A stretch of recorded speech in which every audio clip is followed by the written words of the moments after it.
Hi, this is Michael Buffer, and welcome to the BoxHard Podcast. Hello, everyone. This is Mikey Garcia. It's the monster from the swamps, Regis Rougarou Prograis. Hey, what's up? This is King Carlos Molina, former IBF world champ. This is Michael, the Bounty Hunter, 2012 Olympian and your people's champ. This is Charlie Edwards, flyweight champion of the world. This is Fast Eddie Chambers, and you're listening to the BoxHard Podcast with my main man, Joey Coastman. Hello everybody and welcome to episode 200 of the BoxHard Podcast. I'm your host, Joey Coastman.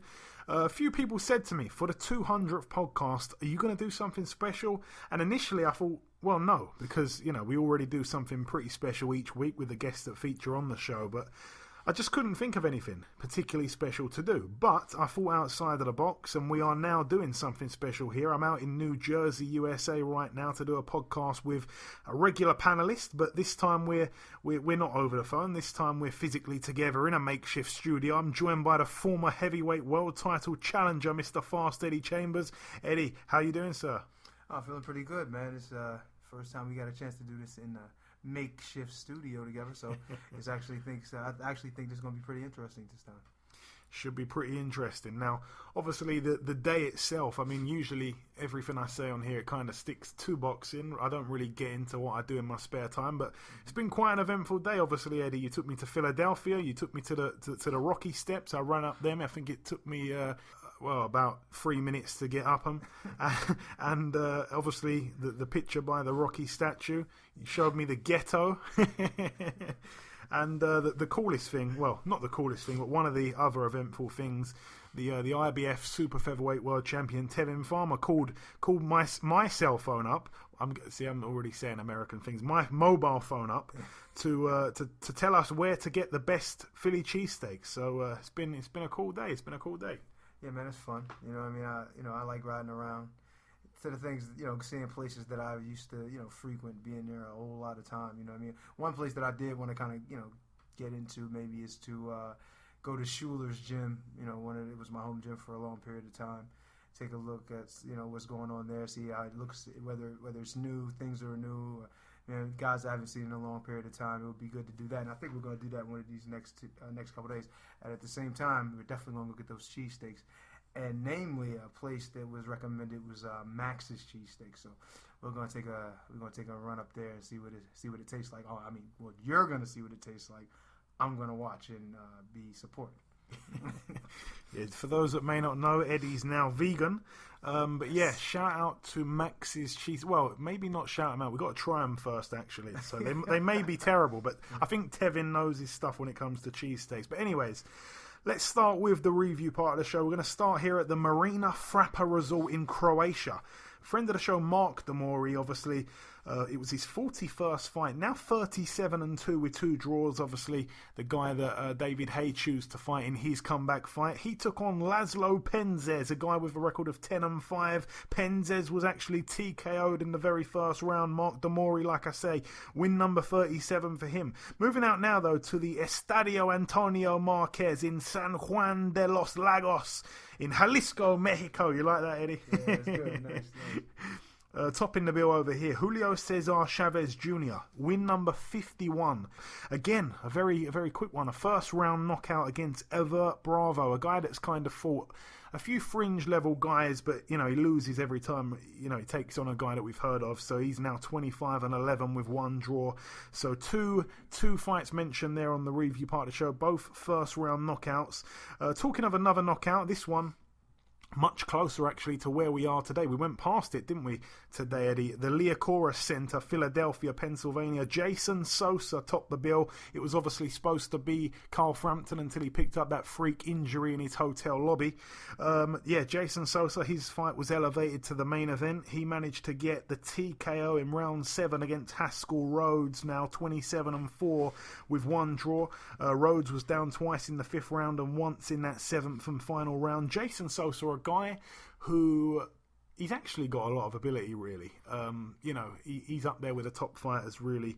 at super featherweight, in my opinion. I mean, he did lose to Lomachenko pretty badly. I think, if I remember correctly, I think they pulled him out late on in that fight. But he's got a lot of moves. I know that you saw him a couple of days before the fight, Eddie, at an amateur show.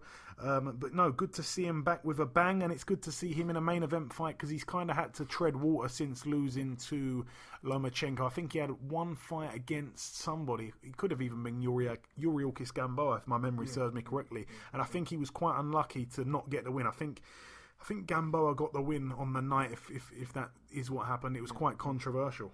Yeah, it's no shame, honestly, in losing to, I want to say Gamboa, but Lomachenko. He's a really, really talented guy, one of the top guys in boxing today, probably one of the pound for pound best, if not the pound for pound best. So, it's a really, really tough situation when you're fighting him, and it's tough to look good, and especially when you're the guy normally that has all the moves and all of the good footwork and all of the nice, combinations and things like that. Because then, if you got to be second, then it really, really, really is tough to get a foothold in the fight. So you got to almost change and completely switch gears and go into his chest and try to make him feel uncomfortable. But we all know how hard that can be. So and then as far as with Gamboa, like I say, it's controversy with it. It's a surprise to see, from what I heard, he did really well. I actually seen parts of it. He did really well, like he won the fight, and then to get the controversial fight to go the other way, it's just unfortunate. But he's back now. He had a good win, and he seems like a really good guy and a good ambassador for the sport. So, look out for him. Absolutely. And we should mention on the undercard, this was a real shock here. I don't want to say the guy's name wrong, but I'd say that is probably pronounced Ramirez. I could be butchering it, but it is what it is. I should know how to pronounce his name. I think he was a double Olympic gold medalist. He took on Adan Gonzalez, who was only 4-2 with 2 draws going in. It ended up being a split decision after 4 rounds in favor of Gonzalez. He actually had Ramirez, the Olympic champion, down in the very first round, and it cost him. Just another lesson there. Really, the transition from amateur to pro, it's not one that you can take for granted at all. Yes, 100% correct. Even I can attest. The one thing about me as an amateur is that I fought more of a pro style. So turning pro for me really wasn't a big adjustment, except for realizing that you're not wearing headgear anymore and the gloves are smaller. So that's the only difference. But as far as the style goes and the pace, it was pretty comfortable for me. But you look at guys who have been career amateurs and throw a lot of punches and fight in that amateur style. Sometimes it could be a tough transition. Other guys take the skill of it and turn it into a professional thing, which like guys like Lomachenko and even Shakur Stevenson, who actually are able to thrive. And of course there's loads of other guys, but those guys seem to thrive in the professional game as well as in the amateurs. So you just got to be able to switch gears a little bit and use what you've learned in the amateurs to help you in the pros. Yeah, and talking of actually Shakur Stevenson, that was a guy that Ramirez was able to beat in the amateurs, along with Andrew Selby, Michael Conlon. There was a few others as well. So just goes to show that transition, you really cannot take it for granted, like I say. But yeah, that's it for that one. Moving out now to the Verizon. How do you say it? Verizon? Verizon, right? That's better because it's a phone network, right? Yeah, okay. Verizon. The Verizon Theater in Texas, USA. Let's start with the undercard. Firstly, friend of the show Hector Tanahara. He remains undefeated, 18-0 now, a complete shutout, 10-0 against Ezequiel Aviles, who's now 16-4 with 3 draws. So, like I say, a complete clean sweep there for Tanahara. Also on that bill, the trilogy, the final fight of the 3, Joshua Franco, another draw with Oscar Negrete. Obviously, the first fight that they had, it was a draw, and then the second fight, I think it was a close decision to Franco, and now the first fight, another split draw. It was for the WBA International and the NABF bantamweight titles, 2 belts on the line, and I don't really think we should see a fourth, because it seems like both guys, although they're still prospects, they're kind of spending a little bit too much time around each other. But yeah, very, very close fights, all 3 of them, and credit to both guys really for wanting to keep getting it on. But I feel sorry really for Negrete. He perhaps deserved one Well, at least one of them, I'd say. But, it is what it is. They were all very, very close. No complaints really with that. But the main event, Virgil Ortiz Jr., I did say on last week's show, arguably one of the best prospects in world boxing. He went in with 100% KO ratio, and he came out with that ratio intact. Now 14-0, 14 knockouts, a TKO in the 6th round against Antonio Orozco, a guy that had only had one loss, and it was, of course, to Jose Ramirez. In that fight against Ramirez, Orozco lost on points. This time he actually got, like I say, TKO'd in the 6th round. He was down 3 times in that round. We saw a little clip of it, Eddie, obviously. Ortiz Jr. just, he knows how to finish. And after he dropped him the first time, he just went hunting for him, really. And he was able to find him with some nice clean shots after that. And a big statement, because he's done something there that a reigning undefeated world champion couldn't do. Right. I mean, you look at that. And immediately looking at the video, you just see the ferocity when it comes to finishing. And that's important, you know what I mean? For a prospect like him who hasn't been in the game very long, you have to immediately make your presence felt and let these guys know that you're not going to be sitting around letting ducks or letting good fighters stick around. If you can get him out of there, you got to be able to get him out of there. And that's something, too, as you go to a higher level. Because, the knockouts and stuff like that aren't going to come as frequent at a higher level. So if you get an opportunity to when you have a guy hurt, to get them out of there, you have to be able to really just be ferocious and take care of business. Yeah, absolutely. That is everything really for the review part of the show. Just before we wrap up part 1, it is now time to welcome, and it's a brilliant interview this, so do not skip through it. It's a fantastic interview. We're going to welcome here our very first guest. Ladies and gentlemen, please welcome the former WBA Lightweight Champion of the World. It is, of course, Mr. Ray Mancini. Ray, welcome to the show, sir. Well, Joe, thank you very much. Appreciate it. Happy to be here. Yeah, I'm very pleased that you're here also. So, Ray, first things first, a typical opening question, really. How did you first get into boxing? Why did you, first get into boxing as a young kid? Most people know that I'm fought because my father was a fighter in the 1930s and 1940s. He was the number 1 contender in the world, signed to fight for the world title in January of 1942 and got drafted. Signed to fight for the title in February of 1942, got drafted in January of 1942. So consequently, never got the opportunity to fight for the title. And I always heard about how he should have been, could have been, would have been world champion if it wasn't for the war. So when I was a little boy, people say, "What do you want to be when you grow up?" I used to say I want to be a fighter or a world champion for my father. And a lot of these people thought, "Oh, that's cute. Little boy wants to be a fighter for his father." But that's all I ever wanted to be. That's all I knew. So, but it's funny because my father, on the other hand, people think you're a fighter because your father. Yes and no. Yes, because I wanted to be him. But no, he's the one who tried to talk me out of it the worst way. He knew what type of pain life it is, that it's a painful life, a lonely life. So he tried to talk me out of it because I had other opportunities. I had academic as well as athletic scholarships to go to college, had a professional baseball offer, I had other opportunities, things I could have done. And he said, "Raymond, I had that fight. It was depression. You have so many other things you can do." I said, "No, Dad, I want to win the title. I want to win the world title for you." So that was it. That's the reason I got into it. And obviously you mentioned your father there, obviously a top contender during the 1940s especially. Yeah. And boy, oh boy, did he like to stay active. He boxed 12 times in 1939, 13 times in 1940, and another 13 times in 1941. So in a 3-year period, 38 fights. That really is a thing of the past. It obviously doesn't happen nowadays. It's brilliant. No, it don't, and I'm glad you reiterate. I didn't even know the exact how many times he fought 1 year, and that's pretty impressive because, like you said, these guys nowadays they fight once, twice a year because of the money. But look, if it was back then, my father he fought because he said, like he said, it was depression. Raymond, I had to eat. You have a broken hand, or a swollen hand, or a bruised hand. You still had to fight. Same thing with the eyes. So no matter what, these guys had to fight to eat. It was literally, for them to eat, they had to fight. So it's obviously much different nowadays. But I like to think if it was nowadays and he fought in the same time period, I think he'd be $1 million fighter because of his style. And the people would have loved him. And he wouldn't have had to fight so often, obviously. And if I was fighting back then, I'd probably been fighting as often as he was. In 1980, my first 4 years as a pro, I fought 12 times. Average of once a month, but you do it because you want to stay active and you're healthy and you're strong and you're winning and you want to keep moving. Yeah, for sure. And, you made that jump from amateur to pro in October of 1979. You made your debut against Phil Bowen.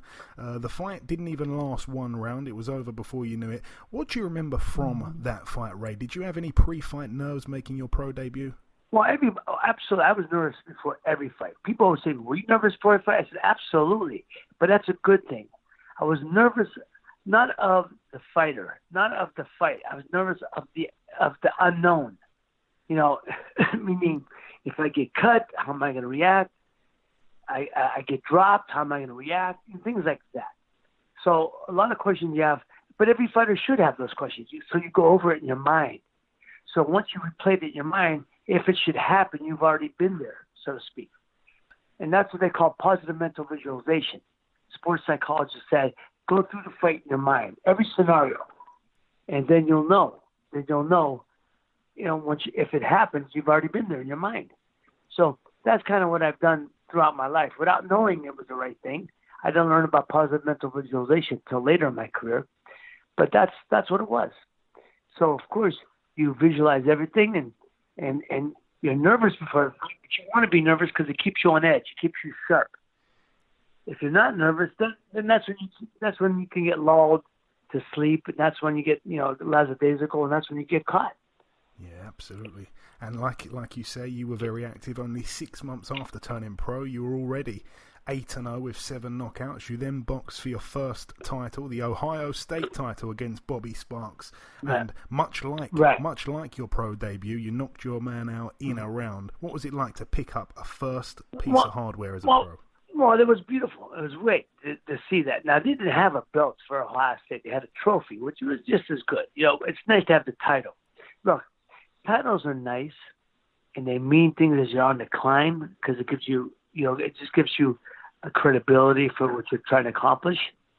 But, ultimately, the ultimate goal is the world title. So when I won the state of Ohio lightweight championship, then I won the North American title, but it still wasn't the lightweight title, And these are the things that mean everything.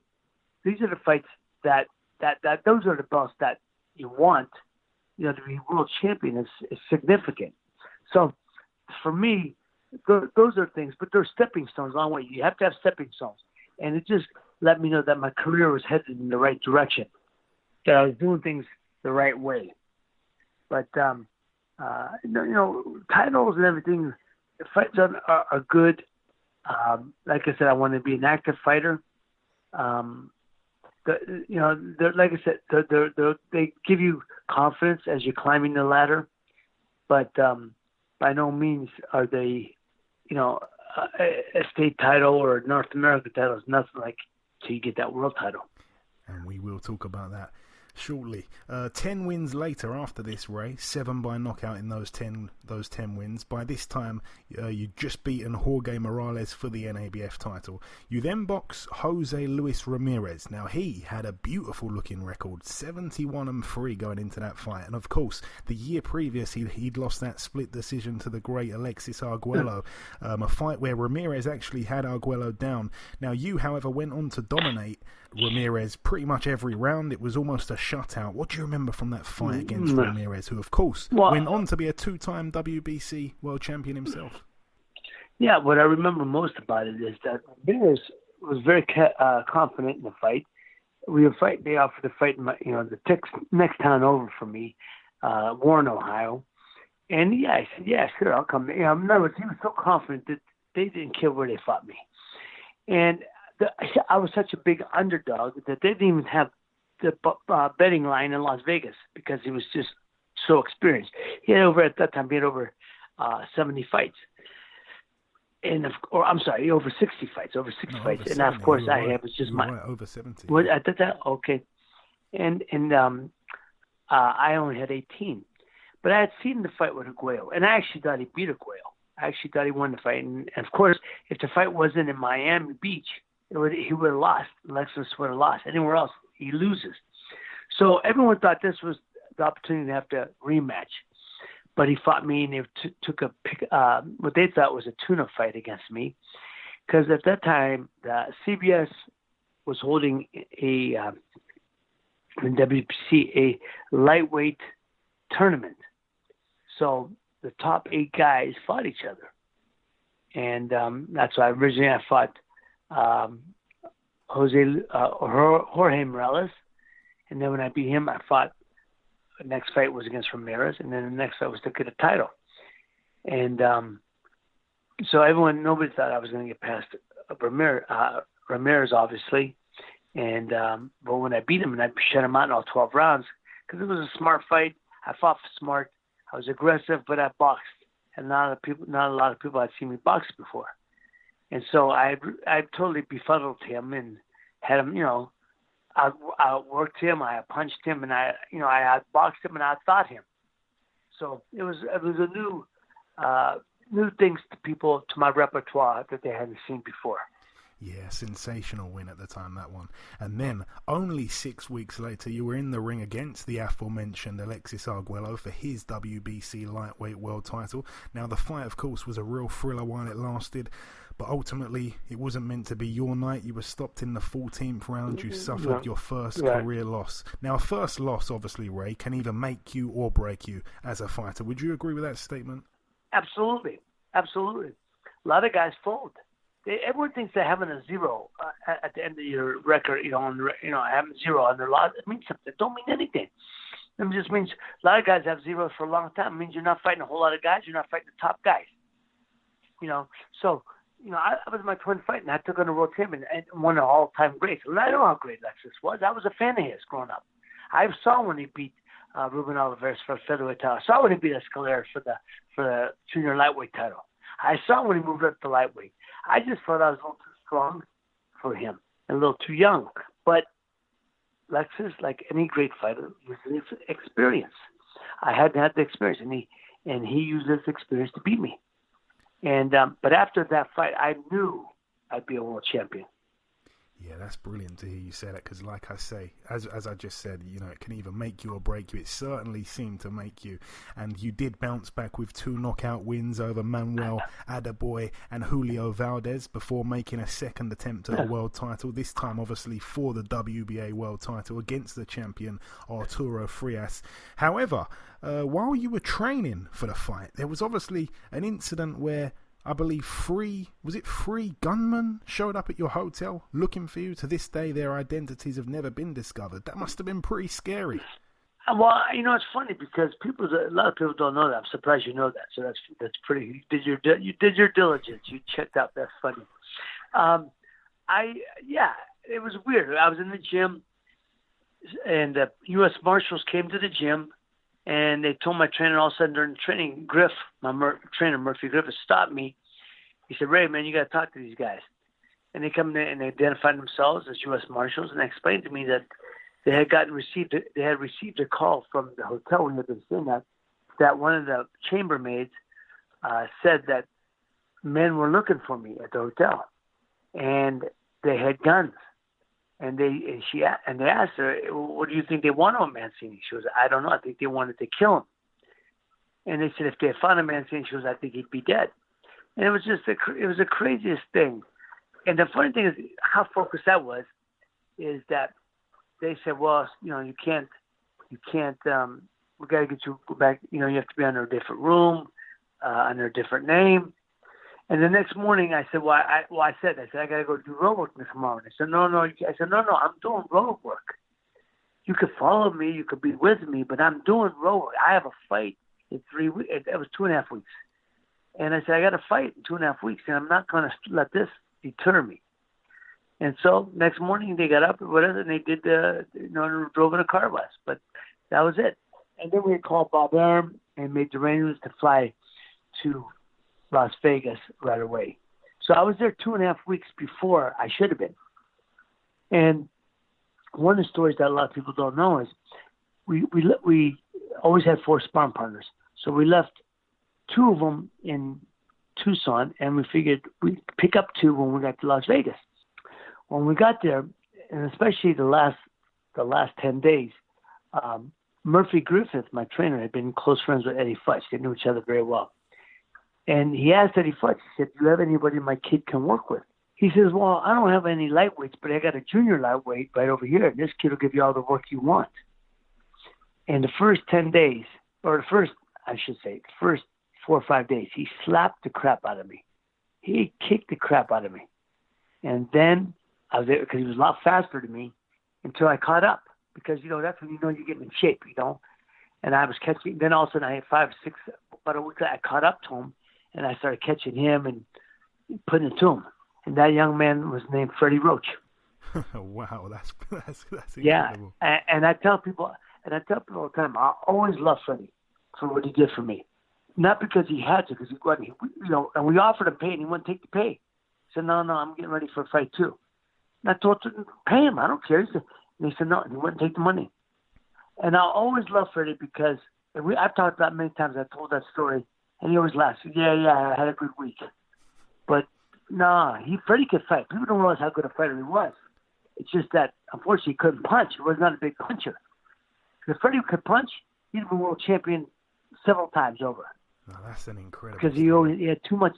He had too much heart and too much guts for anybody, but he just couldn't punch. So that's why he was always in a war because he's going to stand up with anybody, but he just couldn't punch to keep guys off of him. But but that's a true story. We got there. He sparred with me, and believe me, he got me ready for that fight as much, if not more, than anybody. That is brilliant, man. That's an incredible story, man. That's fantastic to hear that. But back onto the fight itself, Arturo Frias. I mean, I tell you what, Ray, a lot of people talk about the first round between Hagler and Hearns. I don't know why people don't mention the first round of Frias Mancini because it's definitely one of the best rounds I've ever seen. Well, no, I mean, yes. I mean, that was round of the year, and a lot of people said the best one-round fight ever. And I'm flattered and I'm honored by that. The first Hagler Hearns was a great round too, but they still went on another 2 rounds. So it's the best 3-round fight, but it wasn't the best 1-round fight. We were the best round fight, and I think our round was a better round than theirs, the first round. So, but it was great. They did great, but I'm very honored. Look, Art caught me early on. He came out, and he jumped on me, and he caught me, and then when you're hurt, you do one of two things. You punch back, cover up, or fire back, and I chose to fire back. Do you know what? Just not going off of the subject, but I'll tell you another great 1-round fight. I don't know if you ever did see this. Did you ever get to see Kendall, Holt, and Ricardo Torres? No. Boy, oh boy. But I've heard about that. Yeah, that was incredible. I've never got to see it. That was incredible. I think it was the rematch between them both. But just in a nutshell, Kendall Holt was down twice, and he got up off the deck. He was really shaky, and he actually managed to knock Torres out. And all this happened in 61 seconds. It didn't even go any further than that. There's 3 knockdowns in 61 seconds. It was incredible. But anyway, back onto yourself, Ray. Just if you can, just try to put it into words for me. I mean, you were able to win a title there in a round. What does that feel like? How do you describe the moment you became world champion? Where does it rank amongst the best nights of your life? It was, other than to each one of my children born, it was the best day of my life. Yes. And yeah, it was euphoric. It was a euphoric feeling. It's the what one? The fourth? Well, let me clarify that. Each one of my children born and being married to my wife. Okay. But I'd be like, you got to be kidding me. You ain't so much of your money.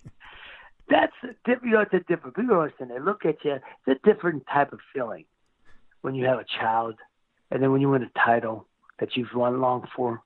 That's a whole different feeling. That's why it's the greatest day. It's the greatest in my life. But marrying my bride is right there. Yeah, and that's a cool story. Obviously, how you both met so many years later. I know about that as well. Don't worry. Yeah. Oh, you know that story. Yeah. He said, "Oh, that's very cool." Years later. Yeah. No, but obviously your first defense of the title, Ray, against Ernesto España. España's probably one of the biggest lightweights I've ever seen, actually. And you were 5'4.5". You had no trouble really finding him at all. I should mention España also had 2 fights with Arturo Frias. They both won 1 each. So this win was just further proof, really, that you were a level above these guys. Yeah, well, I hope so. I like to think so, but of course, that's being presumptuous. Yeah, I beat them. Art fought. They split 1-1, and then Espana, that title fight, the rematch against me, I'm sorry, not rematch. I'm sorry. He had my first title defense. No, it's funny how these guys somehow become the number one contender. They just miraculously end up there. One time they're there, and one time they're not, and next time they're there. But by the graces of the organizations, the voting organizations, right? but yeah, and he was a tall 5'11", difficult, strong puncher, good puncher. I've seen him in other fights. I saw when he won the title. But we got the right style for him, and we kept aggression. We trained very, very hard for that type of fight. It would be a very aggressive fight to stay on top of him, don't let him breathe. Pressure, all that, and keep banging that body. Just a sustained body attack. And then we felt once we got to tap that body, then we'd be able to break him down, and I could tap that chin. Absolutely, and you really did. And obviously, your next fight, Ray, was obviously a very tragic one, to say the least. You defended successfully your WBA World title against South Korea's Duk-koo Kim. You scored the knockout in round 14. The fight was action-packed while it lasted. What do you actually remember from the fight itself, Ray? Well, it was a very brutal fight. Very strong, determined challenger. And especially when people are fighting, it's like the guys I fought against were all, other than Bobby Chacon, were all from outside the United States. And when you're fighting somebody from another country, they're always much tougher to fight because you're fighting someone who's carrying the weight of their country with them, the hopes and dreams of their country. So it's always going to be a much more difficult fight. So I remember that it was a very difficult, strong he was, how determined he was, how aggressive he was. And even when I hit him with shots to back him up, he kept coming forward. And I had a very difficult time discouraging him. Other guys, when they felt my power, they would, back off, be a little discouraged. But he wasn't. It was just a brutal fight. And if what happened didn't happen, it would be one of the fights that you see on replays on ESPN, classic fights all the time. Yeah, absolutely. And of course, the events that followed the fight unfortunately kind of overshadowed what happened in the ring. You kind of just said that there as well. I can only imagine, Ray, how sensitive this whole thing is for you. So like I said, I don't want to push you too hard with anything here, but I just want to let the people know that that may not know. Obviously, your opponent, Duk-koo Kim, collapsed after the fight. He fell into a coma. 4 days later, he would die in hospital. His mother flew from South Korea to the US to be at his bedside. His mother then 3 months later decided to take her own life, and then perhaps unrelated, but 5 months after that, the referee of the contest, Richard Green, also took his own life. As I say, Ray, I can only imagine how difficult of a position these events left you in. What can you tell us about it from your point of view? It's obviously been highly documented. You were in a real bad place. Yeah, well, of course it was in a bad place. It was heartbreaking, because it's never anybody's intention. You go in there because for the sport, it's a sporting event, and we understand that. And the thing that gets bothered me the most was how come him and not me? And who's to say it wouldn't be me next time? Because my style of fighting was not going to change.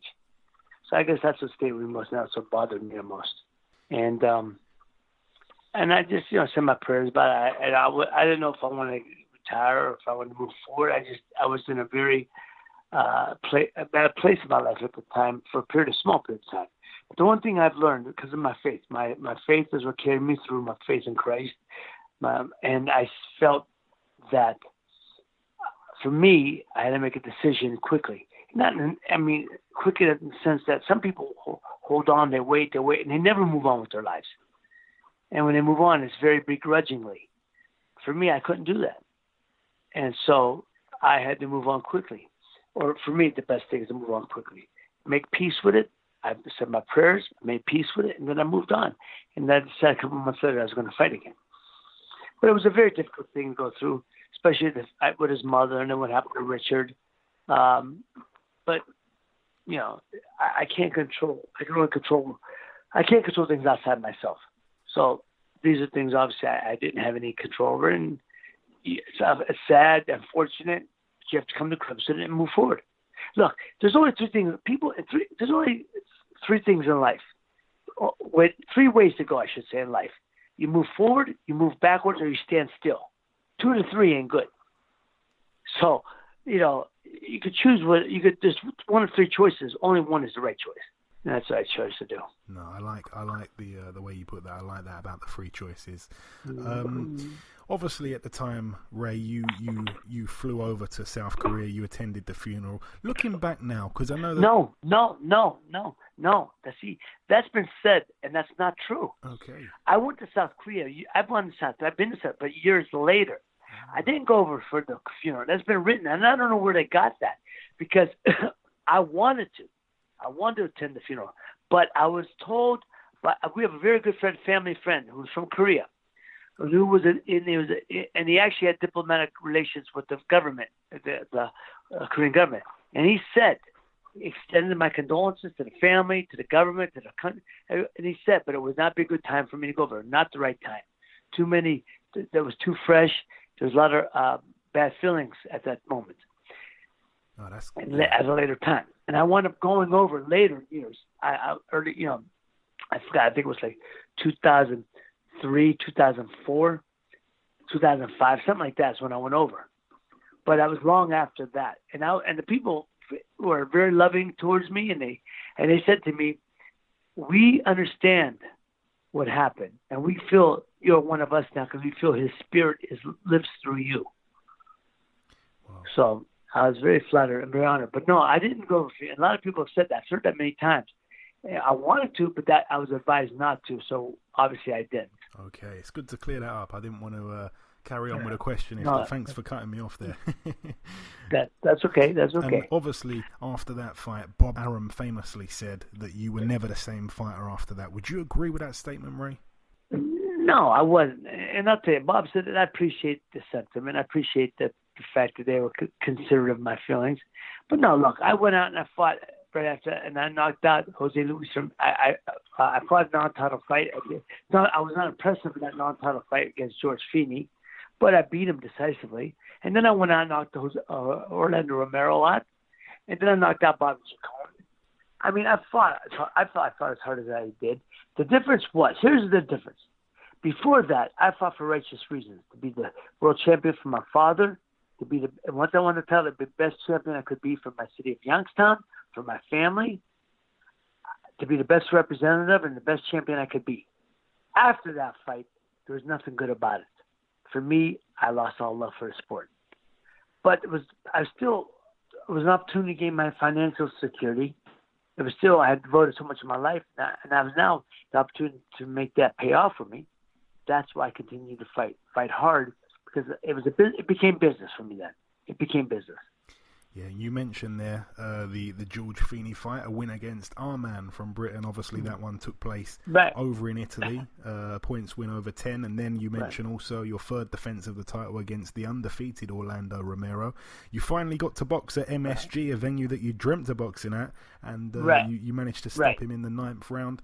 And then your fourth and final successful world title defense against an excellent fighter, really, in Bobby Chacon, obviously a former featherweight and super featherweight world champion. You were able to stop him in 3 rounds. Real impressive win there. What do you remember from that fight, Ray, in particular?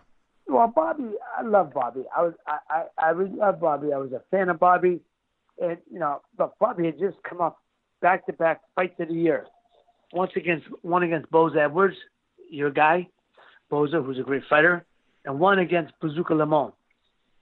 And I just felt I was too big and too strong for Bobby. I felt I was too big and too strong. But as a matter of fact, he was willing to take on the fight. And he won, and Bobby was a dangerous, dangerous fighter. You could never, I just felt I was too big and too strong. And I just felt, at that time, I was 23 and Bobby was 32, I believe. And I said, I have to make him fight at a 23-year-old pace. Do not let him fight at a 32-year-old pace. So I had to keep the pressure on him. Because Bobby is very slick, very, very smart. And so, one thing pressure does, pressure negates speed, pressure negates quickness, pressure negates a lot of things. When a guy's on top and you got to fight him, you ain't got a chance to do a whole lot. So that's why that fight was so important for me. And of course, after that, that was the first fight with Livingston Bramble. You were ahead in the fight on 2 scorecards, but were stopped in the 14th round. You lost the world title. And if you think about it, Ray, that 14th round, or just round 14 in general, seemed to be a bit of a curse, actually, when you think about it. Obviously, the Aguero fight, the Kim fight, it was a bad round 14. Yeah. Well, I don't get caught up in that. I really don't. I never thought of that. I mean, the Aguero fight was, this was a fight that I just wasn't 100% healthy for, and that's no excuse. It was the fact. It was medical proof. But I went in there anyway. I felt I had enough to beat him no matter what. Because people say, if you're not healthy, don't go in there. And they're absolutely right. But I had trained so hard, and I felt no matter what, I'd still have enough to beat him. But I was, again, my wife's telling me, that's your ego. Yeah, that's ego. Ego makes you believe you can do the unbelievable, the unthinkable. And so I believed I could do it. But it was just too much. If it's modern, if it's conspiracy times where there's only 12 rounds, I win the title. I hold on to my title. But that's why the true championship distance is 15. And he earned it, and he deserved it. And that's why I wanted the rematch right back, because I knew I was 100% healthy. And I felt that I went 14 rounds with him, and he couldn't knock me out. I felt if I was right, I would have beat him. And that's why I wanted to do the match right away. And the rematch happened 8 months later. I believe he had a fight in between, but you didn't. You were right back at it, like I say, 8 months later. This time it went the distance. You lost in the narrowest of fashions, just 1 point across all 3 scorecards. Did you agree with the decision that night or not, Ray? No, I felt, it was a very difficult fight. I was bleeding from the second round off from cuts. But I felt, if I watched the fight, and I felt I punched him. And even, there's writers. When is when the writers write about it. And there was one guy, a writer from New York, Dick Wolf. Dick Wolf didn't give me credit for anything. Very hard to determine old, writer, curmudgeon of a writer. He didn't give me credit for anything. But that fight, he said, I didn't know that blood scored points. I thought it was punches. And if that's the case, Ray Mancini won that fight clearly. Because I outpunched Bramble. And I thought, I was pretty mad. It was a very difficult fight. And he was a terrific fighter and strong guy. But I outpunched him.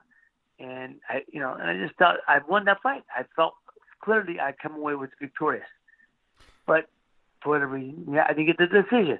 But in my mind, I was okay in the sense that I retired. I was going to retire after a fight no matter what. And I retired on top the way I wanted to. I went out on my terms. And in boxing, Ray, there are obviously, there's boogeymen out there and guys that your style just doesn't work against. Would you say that Bramble was your boogeyman, or did, the outsider ring issues and stuff like that play a big part in your back-to-back losses to him? No, styles make fights, and he's a difficult style for me, just as I'm a difficult style for him. Yeah. And so if we had 10 fights, 10 out of 10 times we're going to play it at the same. He ain't going to go back. I'm going to have to push him back. He's going to try to push me back. The first time, I wasn't, like I said, I wasn't held this, and he was able to do that the second half of the fight. The second fight, he couldn't do that. I moved when I wanted to move, and I pushed him back. So I think, styles make fights. It's just certain guys that have a problem for certain guys. And he would have been that type of fight for me. But like I said, 10 out of 10 times we'd have the same type of fight. It'd always be a war. I'd get him half the time, or maybe he'd get me half the time. But I like to think I would have got him more than half the time. You mentioned, Ray, you retired after that. You were only, was it 23 or 24 at the time? I was 24 when I was 23 when that fight happened, but I was 24 when I announced my retirement. Okay. And like I say, you did, however, make a return to the ring 4 years later. You returned against the undefeated Hector Macho Camacho. You lost a split decision over 12 rounds for the WBA World title. That really could have been one of the best comebacks we've ever seen. Well, I knew Camacho was a personal thing. We were supposed to fight when the fight with Bramble happened. It was supposed to be Camacho. And Bramble was going to take step aside money, which was not uncommon in that time. And then he'd fight the winner. But for whatever reason, WBA came on at the last minute. I think it was because they got pressure from Bamble's people, which originally agreed to, and they changed that if he would take step-aside money, but they pushed him to have him make the fight happen. So once it happened, that was it. But Camacho was personal. I always wanted to fight Camacho. That was a personal thing. So when the opportunity came up to fight him, I was still in shape. I was still kept myself together. It's been 4 years. I was not sharp. I hadn't been in the ring. And it's not the smartest thing for a guy like my style, a guy who's a boxer, a banger. A Ray Leonard could do it. A Camacho could do it because they're boxers. They could get out, move around for 3 or 4 rounds. They get acclimated to the ring. Where in my style, I have to come forward right from the jump. But I knew I wasn't going to get hurt against Camacho. I knew Camacho was not a puncher. I knew I wasn't going to get hurt. So I did it. So that's why I felt, I did everything I wanted to do. And it was not a great fight. It was a good fight, but it was not a great fight because, like I said, I was not sharp or anything. And all he did was run. But I certainly beat him, and he knows it. Even after the fight, I lost, but they gave it to me, so I won. Yeah, I mean, like I say, kind of robbed of one of the greatest comebacks ever to have 4 years out like that. And then you retired for another 3 years before returning against Greg Horgan. But on that occasion, of course, you were stopped in the 7th round, your final fight ever. Any words on that, Ray? Yeah, I mean, look, that was ego. The first fight with Camacho was personal, like I said. 3 years, that was ego. I was doing an off-Broadway show in New York when they offered me to fight Greg Horgan. Now, you have to understand, I was happy with my life, but boxing is not acting is not a physical thing. It's a mental, emotional thing. I needed to be challenged physically. I wanted to see if I could still come back and compete like a world-class athlete. So I said, yeah, I want to do it. But that was ego. And you know what ego does? Ego gets you your ass whipped. That's what ego does. Figuratively and literally, it gets you your ass whipped. So what happened was supposed to happen, I guess, because I went in there. I had a training camp. Training camp was great, but training camp's a dress rehearsal. I just had my second child, my first son, and I left him when he was only a couple of months old. I felt guilty. I felt bad. And that song from Eric Clapton, Tears in Heaven, that would come on every day around the same time, 3 o'clock, and I felt guilty. So, before my attitude was, tonight, you're getting carried out, or I'm getting carried out. My attitude I was like, oh, God, don't let me get hurt. My babies need me. Don't let me get hurt. So it was different. But what happened should have happened because it left no more doubt. There was no more what ifs. I got one more left. No, that's it. I can't fight no more. Not that physically I couldn't fight. Mentally, I couldn't do it. And mental works over the physical. Yeah, for sure. So, especially in boxing. It resolved it. Right, and it resolved it for me. And you finally retired for good this time with a record of 29-5, 23 wins by knockout. But Joe, let me clarify. People always ask me my record. I say 30-4 because the fight against Camacho, I will never say I lost that fight. No, record-wise 29-5. I said no, I didn't beat Camacho. I did not lose to Camacho. I beat Camacho. So if you ask me, it's 30-4. That's it, 30-4. Right, I'm not disagreeing. Yeah, I want to ask you, Ray, who was the best fighter that you ever boxed? Lex Arguello, without a doubt. Lex Arguello is one of the greatest fighters of all time. Top 10 Latinos and top 20, 30, 25 fighters of all time. And did you have any regrets in your boxing career? Was there perhaps anyone that you wish you could have fought, but the fight didn't happen? Yes. Camacho early in when we were supposed to in 1983 and or 84, I should say, 1984, and Aaron Pryor. Now I got to be good friends with Aaron later on, but that was a fight everyone was talking about, and I felt very comfortable, very confident because his style, he was strong, aggressive, but he'd get dropped. A lot of guys, they'd drop him, he'd get up and knock him out, but a lot of guys dropped him. He had that chin up in the air, and I felt like if he fought me that way, I'd catch him and I'd drop him and I'd keep him down. But he was great. I loved Alexis. Aaron. I loved Aaron. We got to be good friends, and he's he's the greatest junior welterweight of all time. One fighter that I want to throw at you here, actually, Ray. I would like to know what you think on this. If you ever did get the chance to fight this, I envision as being a complete mad fight. Yourself against Vinny Pazienza. Yeah, people say that, and Vinny's a friend of mine. And Vinny goes out and said, I'd have done this, I'd have done that. And I told him, finally I told him, hey, man, because he says it on Facebook a lot. But I like Vinny. But I told him, I said, look, quit putting crap like that out there. People make comments, let them talk. That's fine. That's for the fight fan. But if you're going to start making comments, I'd have kicked the shit out of you, I told him. I'd have kicked the shit. I'd have walked through you. You had nothing to keep me off you with. You couldn't punch and lick as a lightweight. When you got to be a junior middleweight, you could punch because, they're not seeing him from 140. He couldn't punch as a lightweight or junior welterweight at 140. All of a sudden, he goes to 154, 160, and he can punch, and he's knocking guys out. I wonder how that happened. So I finally told him, stop that shit. You want to let people talk about it. If you want to start to you can have a problem.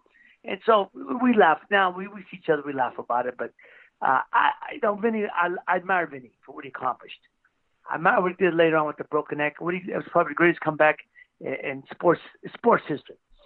But as a fighter, as lightweight and junior weight, when we fought at the weights we fought at, I would have beat him. I'd have beat him, and I would have walked through him and walked him down. I wouldn't say I would knock him out. I would just say I would have walked through him, but I would have walked him down. It had been a war for as long as it went, but I would have beat him. Yes. Yeah, no, I didn't know that you guys had a bit of back and forth or whatever. But no, that's but he's a friend of mine. But he says, you got to get off that stuff. Quit taking comments like that. Other people, let them say comments. Yeah. Some people think you beat me. Most people think I beat you. Let that's fine. But don't you make the comments. I don't make no comments. Don't you? Yeah, fair enough. I remember we did an interview with him, and he was being very vocal on Greg Haugen. He really doesn't like him to this day. No, they don't. I know they don't. But that's him and that's Haugen. Because Haugen's, they I never had any problems with him. We were friends, and I never made any comments about him. But he started making comments like that on Facebook. Stop it. Yeah, for sure.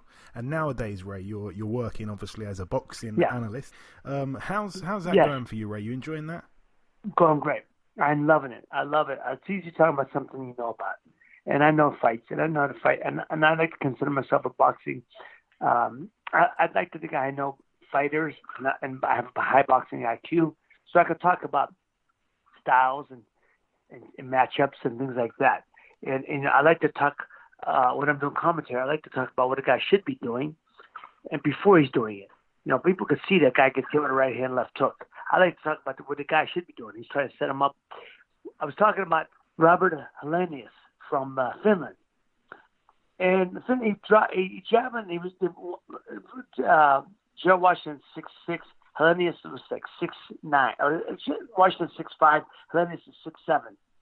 And he kept jabbing and dropping his right hand, and Joe Washington kept trying to throw his right hand. And I said, if you don't pick up that jab, the first round he's missing him, the second round he's going to miss him, but by the end of the fight, he's going to catch him.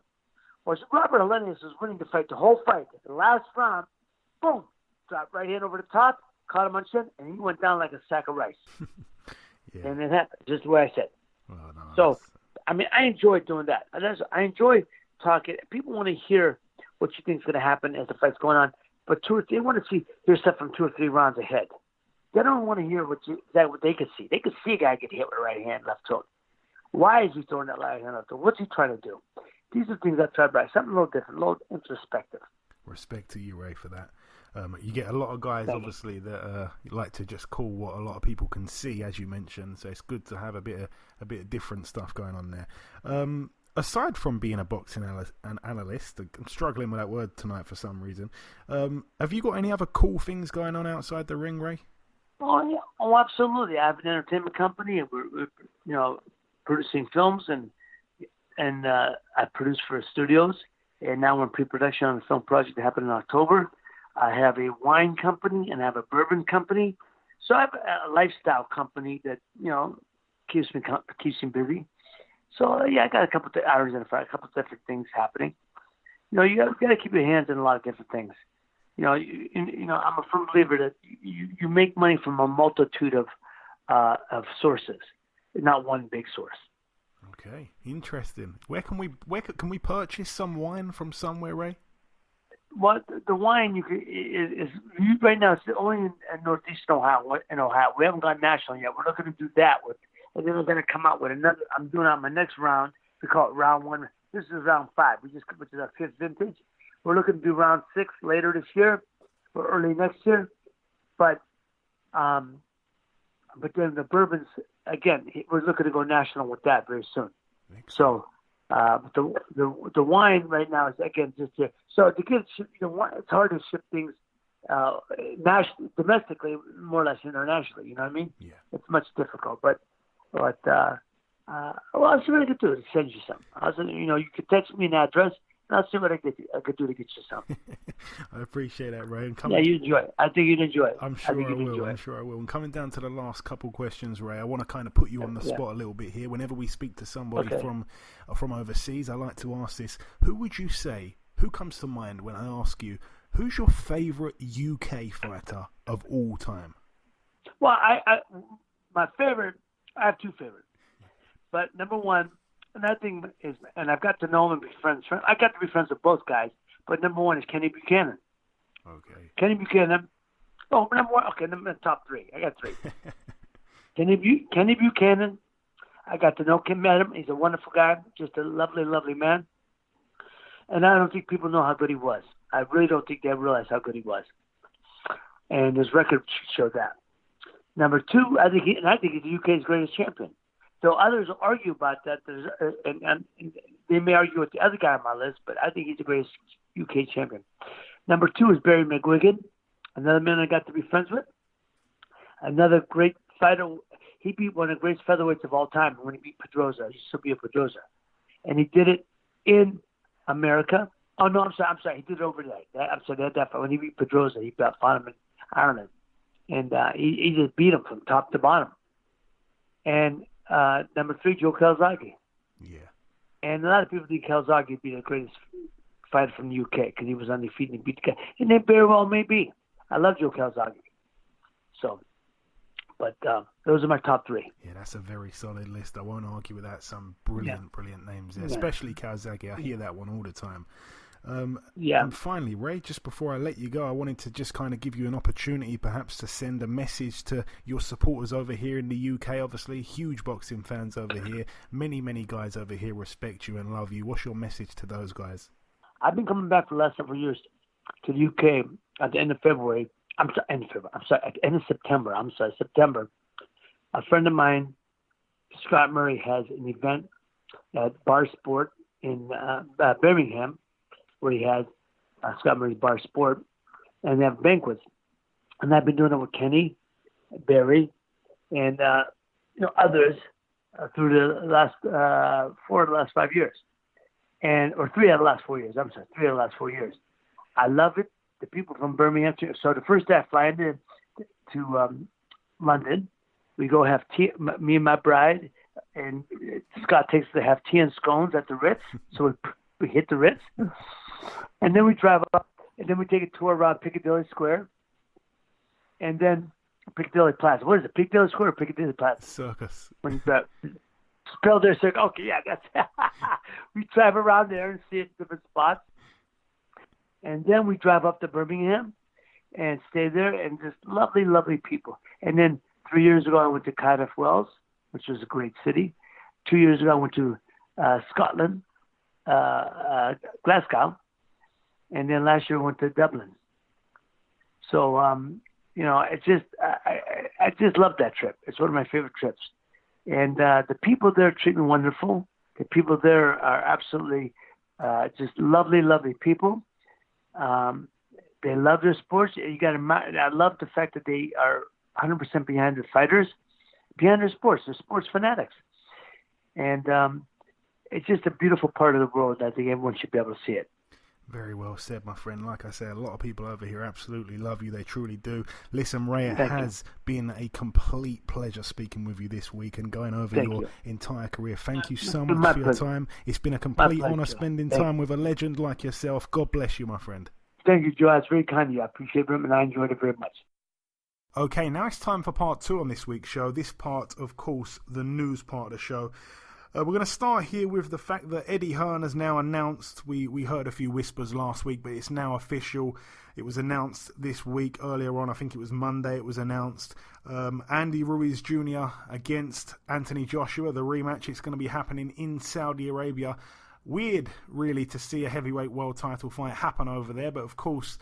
We've seen a couple fights there now involving British fighters. I think the ones to kind of break through was Callum Smith against George Groves. Then we saw most recently Amir Khan and Billy Dibb. And now the biggest fight, potentially, possibly one of the biggest fights really in boxing right now is heading to Saudi. So interesting, really, Eddie. I mean, it's took us all by surprise. You'd have to say it's obviously for monetary gain.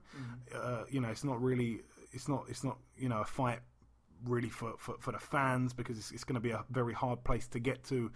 But let's just talk about, rather than the actual logistics of it, let's talk about the fight itself. I mean, we haven't, I don't think, spoke about it on the podcast, but how do you see the second fight, Guy? And a lot of people I speak to, they think that Ruiz will win this one as well.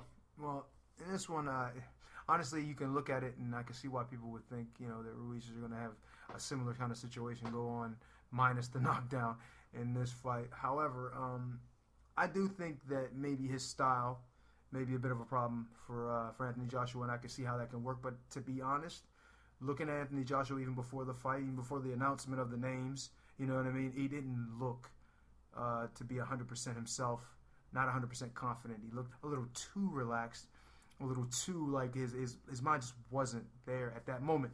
I'm not taking anything from Andy Ruiz. However, what he brought to the table that night for that version of Anthony Joshua was too much. Now, if they fight again, I want to see what happens with, the style, how the styles mesh when we get 100% of what Anthony Joshua has to offer. You know what I mean? Him, no excuses, being able to go in there and just fire off shots. Now, when he dropped Andy Ruiz the first time in the fight, it looked like, oh, okay, business as usual. Anthony Joshua going to go in and take care of business like he's supposed to.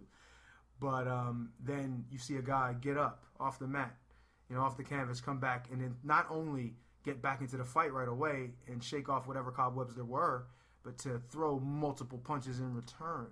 So it just makes it like, wow, you know what I mean? You look at a guy like that and you start to think, well, did that immediately put some doubt into Anthony Joshua's mind?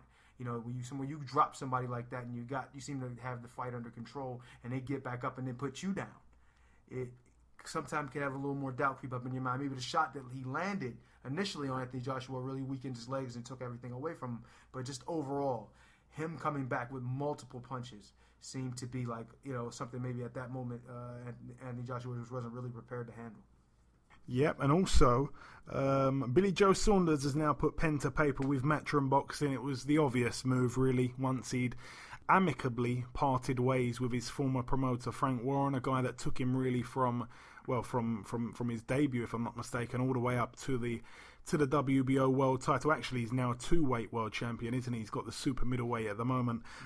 So yeah, they parted ways, unless he decided to completely, up and go and move to the States or something like that.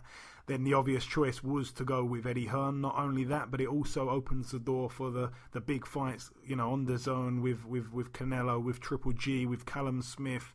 There's many fights that can be made there. So no real surprise, but that's an exciting one.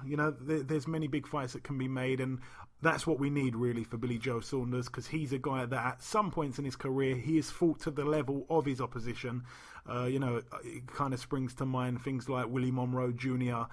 Obviously that defense he had in Scotland against Akavov. He can really fight down. If he's not motivated, then we don't really see the best of him, sadly. So it'd be nice to see him in these big fights. He's got a chance with anyone because he's seriously talented, Billy Joe. The other piece of news is that Tyson Fury, it's now been finally announced. It's happening September 14th against the undefeated Otto Wallin. That one to happen at the T-Mobile Arena in Las Vegas. It's unclear of if it's going to be on pay-per-view in the UK or not, but anyway, the big man's fighting the number one between us, certainly, Eddie. I know that we say he's the number one heavyweight in the world. We agree on that, but it's another fight, Eddie, really, that, some people are annoyed because they've got to wait longer to see him in there with Deontay Wilder again, but everyone has to kind of admit that, he's the only guy to have took on Vladimir, to have took on Deontay Wilder, so he's been in big fights time and time again. I know that this guy is a little bit of another kind of Tom Schwartz. So again, people do, boxing, as you know yourself, boxing fans are probably the most impatient fans in all sports. But it's another fight to watch. It's another undefeated guy. He's going to come and give it a good go. It's his world title fight. It's his chance to really upset the division and shake it up. So it should be interesting. I'm looking forward to it, as I do, no matter who he fights, to be honest. I'm that much of a fan of Fury. Yeah, of course I am too. Spending time with him and getting to know him, he's a I'm a fan of his personality in general and just him as a person. But on top of all that, his boxing ability for a 6'9", 250-pound guy is second to none. So, to get an opportunity to watch him box is something that you should definitely do.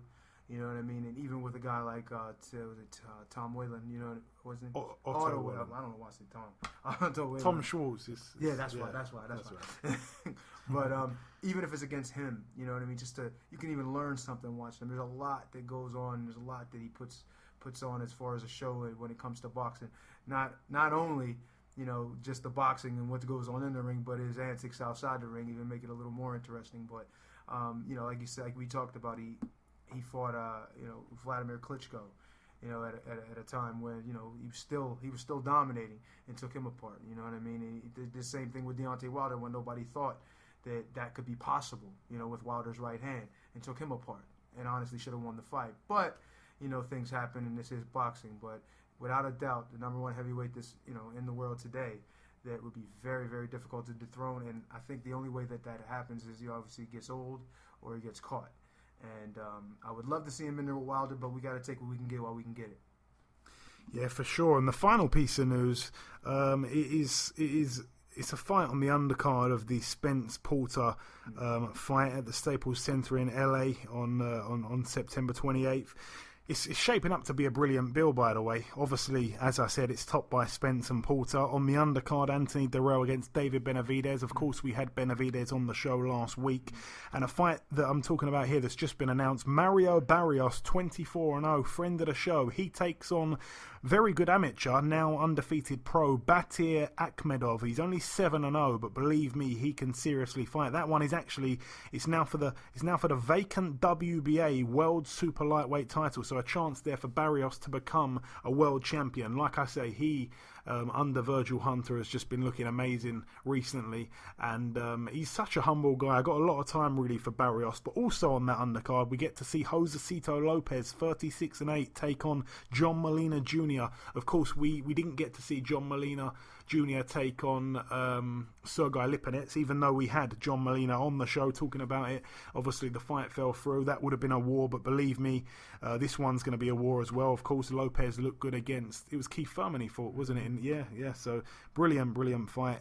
Robert the Ghost Guerrero also on that card as well, so a few big names there. But that's really it, though, for the news part. Just moving now over to the preview part of the show. We're starting this Friday, the 16th of August, we get to see at the Memorial Hall in Kansas, USA, Shane Mosley Jr., 14-3. He's in a 10-rounder against Calvin Metcalf, who's now 9-2 with one draw. Moving out now to the Friedrich Hall in Ludwigshafen in Rheinland-Pfalz, Germany. That's probably not how it's said, Eddie. Don't get too impressed there. Sound good. Vincent Feigenbutz, 30-2. He's in a 12-rounder against Cesar Nunez, 16-0 with one draw. That one's for the GBU World title and the IBO International Super Middleweight title. So we've got to mention Feigenbutz here and there. Finally, the final bill to mention, like I say, not too much to preview this weekend. This one is at the Bank of California Stadium in LA, California, USA. On the undercard, we get to see Arnold Barboza Jr., 21-0. He takes on Ricky Sismundo, who's 35-14 with 3 draws. Jesse Magdaleno, 26-1, takes on Rafael Rivera, 27-3 with 2 draws. Chris Van Heerden, 27-2 with 1 draw. I feel very sorry for Van Heerden. Obviously, he's had some serious outside of the ring troubles. I believe his father got murdered a few months ago out there in South Africa, a very dangerous place to be at the moment. He takes on Aslanbek Kozayev, who I haven't heard of actually, but he's 33-2 with 1 draw. These are all 10-rounders, but the main event over 12 rounds for the WBO World Super Bantamweight title, Emmanuel Navarrete, the guy that beat Isaac Dogbay back-to-back. He looked amazing. He was way too big for Dogbay. Like I say, 27-1. He takes on Francisco De Vaca, 20-0. I don't know tons about De Vaca really, so I'm going to just have a little look. I should have probably had this up beforehand, but De Vaca like I say, boasts that record of 20-0, only 6 KOs. Wouldn't imagine he's going to, have any kind of power to bother Navarrete. Navarrete, the bigger puncher of the two. But you look for his record, he doesn't really have any standout names, to be honest. So that's kind of... That's a bit upsetting, really. I mean, a lot of people are kind of saying this fight really is just an easy touch, really, after 2 back-to-back fights with Dogbay. That he won easy, but Dogbay is still a tough fighter, still a very, very strong guy. So it's a bit of an easy touch, but he probably deserves it, Navarrete. But that's all the action really this weekend. I just want to ask you this, Eddie. This is a question that you're going to probably have to think about here. Friend of the show, at Ricey_SUFC, he's been listening to the show for a long time now. He says, he asked you a question here: if you could fight any heavyweight in their prime, which is a bit strange, but any heavyweight in their prime, I'm guessing probably in your prime as well. I'm going to change it a little bit. If you could fight any heavyweight while you were in your prime and they were in their prime, who would it be and why? I know I'm putting you on the spot big time there, but it's tough. When you think about me, when I always wanted to be, the best. I mean, considered the best. At least in my era, and if I could be considered the best ever, that would be awesome. But I just wanted to always take on the toughest challenges, and I wanted to take those on first. So when you think of the best ever and the GOAT, and most people obviously think of Ali, and I've always been a real follower of Ali. Obviously, I've been a real supporter, and you just love what he's brought to the table inside and outside the ring. And if you want to be an iconic fighter and somebody who was thought of as or be remembered, you would have to take on somebody that has that kind of power. And I feel like when you think about Joe Frazier and other guys that have faced Ali, all of those guys. We went to his gym today, Joe Frazier. We did. Think about all the guys who faced Ali, not even just Joe. Look at all the other guys who faced Ali, even the ones who wouldn't even have been talked about later in their careers or later in life, even when they passed on. But because they fought Ali, their names are not, like you think Chuck Wepner, things like that. You know what I mean? Like Joe Frazier. Joe Frazier obviously would have been talked about because he's a great fighter.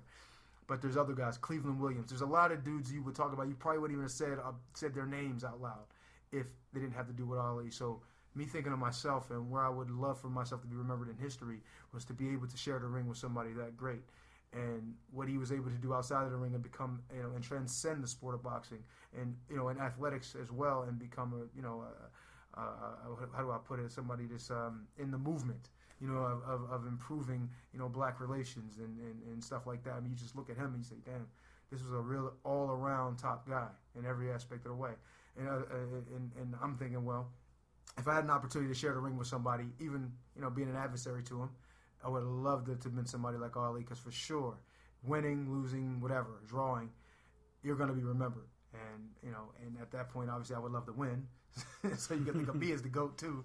But to just be able to share the ring and even being part of the presser with him and being able to listen to what he says and how he talks bad about you.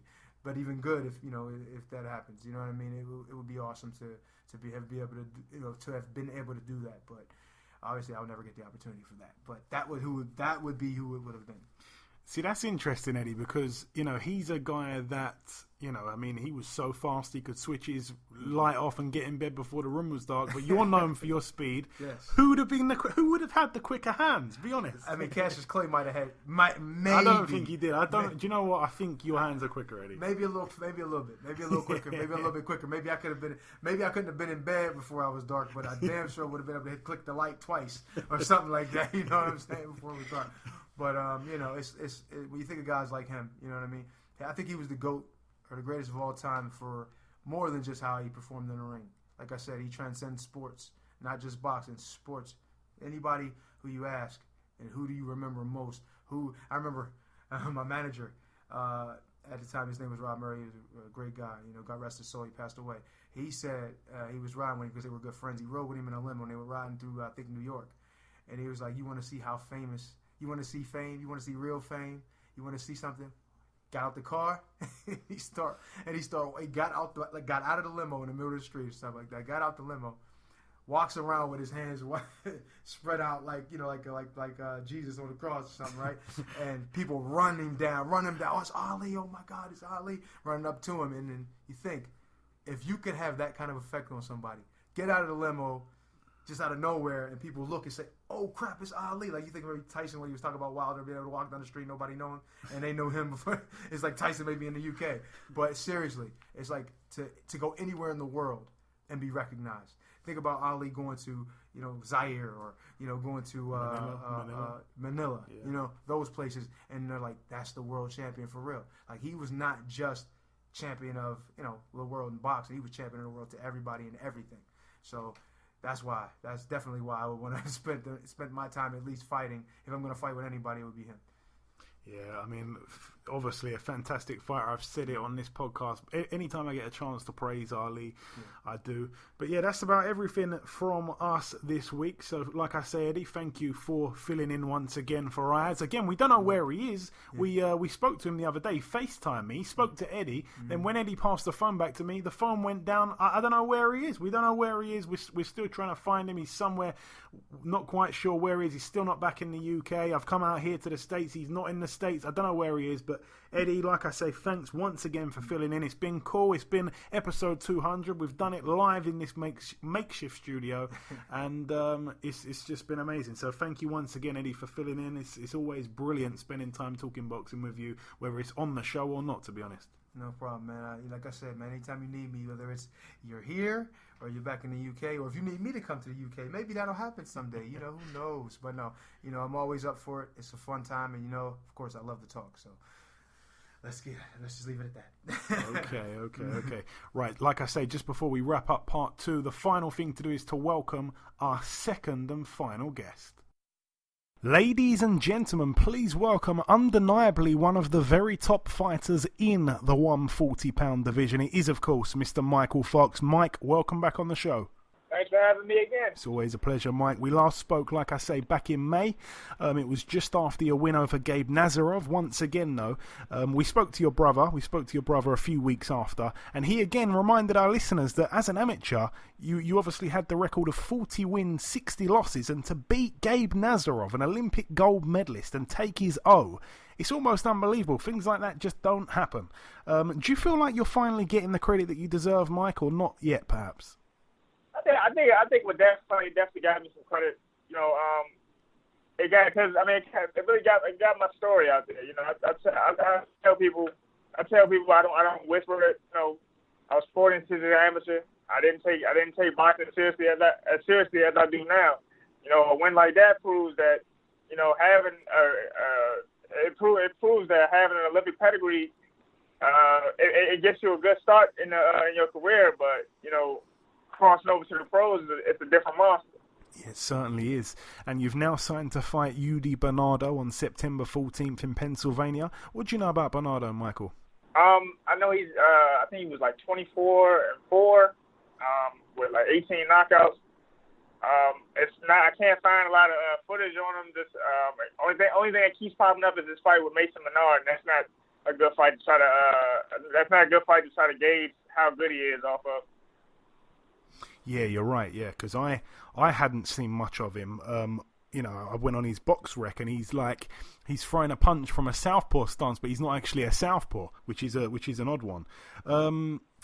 Obviously he is a guy with more experience than the likes of Gabe Nazarov and Ergashev in the pro ranks, at least. But how do you compare this guy to those guys in terms of what they bring to the table? Would you say that this guy is maybe a step down technically? From the little bit of footage I've seen, yeah, I think he might be. I think he probably is a step down from them, but he's still not to be taken lightly.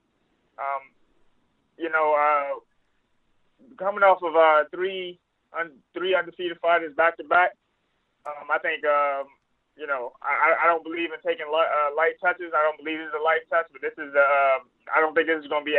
I don't think this guy is on that level. Yeah, no, it's fair to say, but no, you've expressed before that you're not interested in easy fights and stuff like that, and no, this isn't that at all. I'm not saying that, but the fight that did happen the other week, which I'm sure that you were watching with interest, Hooker Ramirez. I mean, obviously Ramirez got the W, but it was in impressive fashion, if we're being honest. What did you make of the fight, though? Man, I think that was one of the best fights of the year. Actually, I know it only went 6-7 rounds. But it was action from the start. It reminded me. I told my brother. It reminded me of Hearns and Hagler. You know, Hearns and Hagler didn't go long at all, but as soon as that first bell rang, they were on each other. And you know, the crazy thing about it is, I think Hooker was landing his best punch, and then Ramirez was landing his best punch. That's what made the fight so good. It was just a matter of who was going to land their best punch better. And it turned out to be Ramirez. Throwing the double hook body, the body head, digging with his left hand, and he finally just snuck that shot in, and then he went in for the kill. Yeah. And I mean, it was a great fight up until then. Yeah, it was. It really was. I know that you take one fight at a time, as a proper pro should. But on the world scene at 140 right now, there's obviously now only 3 men. Hooker lost the title. Ramirez has now got 2 of the 4, and then Josh Taylor and Regis Prograis have got the other 2 belts. Which of those guys do you most want to fight in the not so distant future? I'm guessing. In the not so distant future, I mean, realistically, getting the best chance I have of fighting any of them to get a mandatory spot. I don't think I could just jump in right into the fray and just steal the spotlight. I would have to do it as a mandatory. But I think Ramirez holds two of the 4 major belts. I think he's a great fighter. A lot of aggression will come forward action, but I think he leaves himself open sometimes. And as I grow and improve, those would be things I could take better advantage of. Yeah. No, I agree. I think also with Ramirez, sometimes it depends kind of. I know he's still undefeated, but it kind of depends which version of himself turns up. Obviously, he didn't look amazing in his fight before this, but then, you know, when he took on guys like Mike Reed, he looked unbelievable, you know? Yeah, I mean, I think it's just, you know, it was like when he fought, the Zepeda, clash of style, you know, a clash of style. Yeah, a clash of style. So, you know, everybody brings something different to the game. I mean, if you look. If you look through our history, some guy, Pernell Whitaker, struggled with a guy. I forgot his name. He was like a mandatory before it was a title eliminator before he fought Oscar De La Hoya, and up until Pernell stopped him, he was losing that fight. So, you know, I think just every now and then somebody just surprises you with something you're not really expecting. But I don't think that Ramirez. I don't think there's ever a time he doesn't show up. I think he just. You know, the guy surprised him with what he brought to the table. Yeah, for sure. And I want to ask you also, Mike, we always have to ask you this, and I ask your brother the same question. What's happening with your other brother, obviously, Alontes? When's he next fighting? Any news just yet? No news yet. It's actually people aren't jumping at the chance to fight him. You know, he's currently number 3. He's ranked number 3 by the WBO. You know, he was supposed to fight in July. Liam Williams went a different direction. So now Alontes Fox is in the gym. He's training. He's ready. He's chomping at the bit. So you just got to get somebody to say yes to him. Yeah, for sure. I know he's always chomping at the bit, Alontes. After your fight, Mike, are you looking to have another one before the year's out, or can you not really say because you're not too sure how the fight's going to go? Well, we'd have to see how the fight goes. I wouldn't mind trying to get another one if there's time. I mean, yeah, there's some time. There will be time left in the year. We just got to see how this fight goes. Biggest thing I'm worried. Biggest thing that I only really worry about keeping me from fighting is an injury or anything. I don't. But if this fight could go 10 rounds. I think I'd still be good to go as long as there's no injuries and nothing that's gonna have any long-term effects. I'm always down. Yeah, for sure. And just finally, Mike, as always, I just want to give you the microphone, so to speak, and let you have your say. If there's anything that you want to say at all to our listeners before I let you go, now's the time. I just want to say thank you to everybody who listens to the podcast. Thank you to Joey for always giving me a call. But the thing is, this year it's winding down, and I'm definitely looking to make a big splash in 2020. Stay tuned. Stay tuned for sure, Mike. Listen, it is always a pleasure speaking with you, my brother. Thank you so much for your time. Best of luck for September 14th, and we'll catch up sometime after for sure. All right, thank you. Okay, and this wraps up episode 200 of the BoxHard Podcast. I've been your host, Joey Coastman. Eddie Chambers has been with me for the duration of the show. I'd also like to thank our two guests on this week's podcast, the former WBA Lightweight World Champion, Mr. Ray Mancini, and the top super lightweight contender, Mr. Mykal Fox. There has been one or two pieces of news break whilst we've been recording the show. Liam Smith and John O'Carroll have now been added to the Matchroom Mexico card on August 24th. So yeah, both guys I believe have actually got opponents for that one there. Robbie Davies Jr. and Lewis Ritson have had their grudge match announced. Actually, very surprising how quick it's been done. It's they were only fighting the other week, and now they've got a date and all that. The date, by the way, is October 19th. Credit to both men for getting it on. A great fight that should be. And also on October 11th, we'll get to see Paddy Barnes fight the undefeated Welsh prospect, Mr. Jay Harris. Jay has accumulated a good undefeated record, but he hasn't really boxed the names. I know he took on Angel Moreno, the guy that boxed Charlie Edwards in Charlie Edwards' first world title defense. That was a decent name for him, but that was really the only kind of name that he's boxed. So I do want to see him step it up. I know that there was talks of him fighting Andrew Selby. I think it was even going to purse bids. Not quite sure what happened there. But he takes on Paddy Barnes, so that should be quite a good fight there. I'm looking forward to that one. That, by the way, will be taking place at the Ulster Hall in Belfast. But that is about everything from myself. It has been fun. It has been from New Jersey. I hope that you've all enjoyed this week's show. It's been a bit different. Remember to tell a friend, and we shall see you all again next week.